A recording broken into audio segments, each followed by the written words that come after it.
प्रधानमंत्री नरेंद्र मोदी की ओर से किसानों को कृषि परियोजनाओं का उपहार कार्यक्रम के तहत पंचकुला के इंद्रधनुष ऑडिटोरियम में समारोह आयोजित हुआ। समारोह में मुख्यमंत्री नायब सिंह सैनी ने लोकनायक जयप्रकाश नारायण की जयंती के अवसर पर उन्हें नमन किया और प्रदेशवासियों को शुभकामनाएं दी है। सीएम नायब सिंह सैनी ने मंत्री, विधायक और किसानों के साथ वीडियो कॉन्फ्रेंसिंग के जरिए प्रधानमंत्री का लाइव संबोधन देखा और सुना। देखिए ये रिपोर्ट।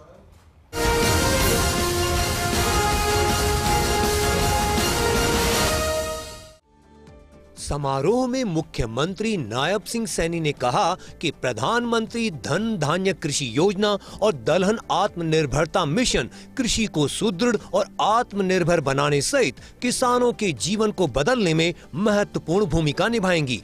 उन्होंने कहा कि धन धान्य कृषि योजना का देश के 100 जिलों में शुभारंभ किया गया है, उनमें हरियाणा का नूंह जिला भी शामिल है। प्रधानमंत्री ने नई दिल्ली के राष्ट्रीय कृषि विज्ञान परिसर में आयोजित कार्यक्रम में पीएम धन धान्य कृषि योजना और दलहन आत्मनिर्भरता मिशन का शुभारंभ किया। साथ ही कृषि अवसंरचना कोष, पशुपालन, मत्स्य पालन और खाद्य प्रसंस्करण क्षेत्र की 42,000 करोड़ रुपए की 1,100 से अधिक कृषि परियोजनाओं का उद्घाटन और शिलान्यास किया।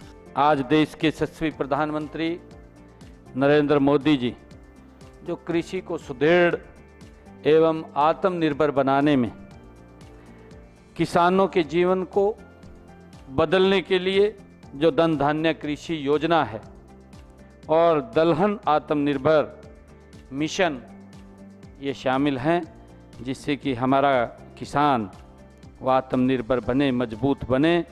मुख्यमंत्री नायब सिंह सैनी ने प्रधानमंत्री नरेंद्र मोदी का आभार व्यक्त करते हुए कहा कि प्रधानमंत्री का मार्गदर्शन और नेतृत्व किसानों के लिए खुशहाली और समृद्धि का नया दौर लेकर आया है। आज का दिन भारत के कृषि इतिहास में स्वर्णिम अक्षरों में लिखा जाएगा। ये योजनाएं राष्ट्र की खाद्य सुरक्षा सुनिश्चित करने, किसानों की आय बढ़ाने, पोषण युक्त अनाज उपलब्ध करवाने और भारत को दुनिया की फूड बास्केट बनाने की प्रधानमंत्री की प्रतिबद्धता का प्रमाण है। मैं इस अवसर पर देश के यशस्वी प्रधानमंत्री जी का दिल की गहराइयों से बहुत बहुत आभार व्यक्त करता हूं। उनके मार्गदर्शन में, जो उनके नेतृत्व में हमारे किसान के लिए ये खुशहाली और समृद्धि का ये नया दौर, इसका शुभारंभ हो रहा है। ये हमारे लिए बहुत ही खुशी का दिन है। मित्रों, ये योजनाएं ये राष्ट्र की खाद्य सुरक्षा सुनिश्चित करने, किसानों की आय बढ़ाने और पोषण युक्त अनाज उपलब्ध कराने और भारत को दुनिया का फूड जंक्शन को फूड बास्केट बनाने की माननीय प्रधानमंत्री जी की जो प्रतिबद्धता है, ये उसका ही परिणाम है। मुख्यमंत्री ने कहा कि इस मिशन को सफल बनाने के लिए किसानों को उत्तम किस्म के बीज उपलब्ध करवाए जाएंगे।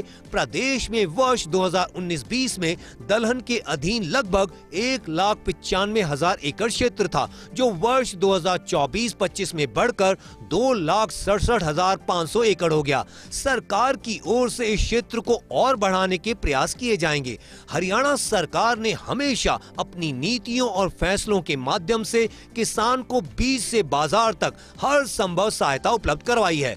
किसानों को सीधा लाभ पहुंचाने के लिए ई खरीद पोर्टल के माध्यम से पिछले 10 सीजन में 12 लाख किसानों के खातों में एमएसपी पर फसल खरीद के 1,48,000 करोड़ रुपए डाले हैं। मुझे ये बताते हुए कि हमने किसानों को सीधा लाभ पहुंचाने के लिए उनकी ई खरीद पोर्टल के माध्यम से पिछले 10 सीजन में लगभग 12 लाख किसानों के खातों में एमएसपी का जो सीधा डायरेक्ट पैसा खरीदा गया है, 1,48,000 करोड़ रुपया डायरेक्ट किसान के खाते के अंदर हमने जो ई खरीद पोर्टल है उसके माध्यम से किसानों के खाते में पहुंचाने का काम किया है।